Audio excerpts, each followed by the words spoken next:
শিক্ষার্থীদের পুষ্টি নিশ্চিতে এবং পড়াশোনায় মনোযোগী হতে অনেক দেশ স্কুলে বিনামূল্যে দুপুরের খাবার সরবরাহ করে।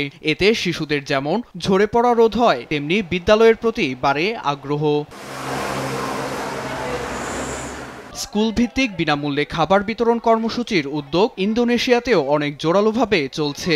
তবে মধ্য জাভার সাগরেন শহরের একটি স্কুলে এই খাবার খেয়ে অসুস্থ হয়ে পড়েছে ৩৬০ শিক্ষার্থী।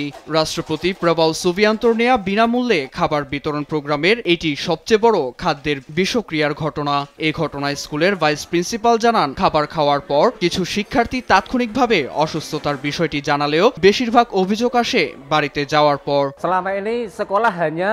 বাসায় গিয়ে অনেক শিক্ষার্থী ডায়রিয়ায় আক্রান্ত হয়। অভিভাবকরা বাচ্চাদের ক্লাস টিচারকে এ বিষয়ে জানায়। ফ্রি মিল খেয়েই মূলত বাচ্চারা বিষক্রিয়ায় আক্রান্ত হয়। এছাড়া খাবার যখন স্কুলে আসে আমরা সেটা গ্রহণ করি এবং বাচ্চাদের দেই। জাতীয় পুষ্টি সংস্থা আমাদের কোনো প্রকার বিধিনিষেধ মেনে খাবার দিতে বলেনি। আমরা শুধু লক্ষ্য রাখি খাবার আসার পর বাচ্চারা সেটা পাচ্ছে কিনা।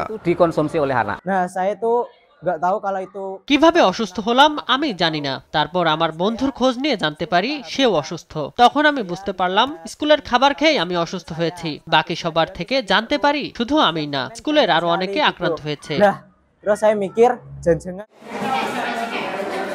ঘটনা তদন্তে সরকার এর মধ্যেই খাবারের স্যাম্পল পাঠিয়েছে পরীক্ষাগারে। সূচির খাবার খেয়ে অসুস্থ হয় ২০০ শিক্ষার্থী। সে সময় এতে ব্যাকটেরিয়ার উপস্থিতি শনাক্ত হয়।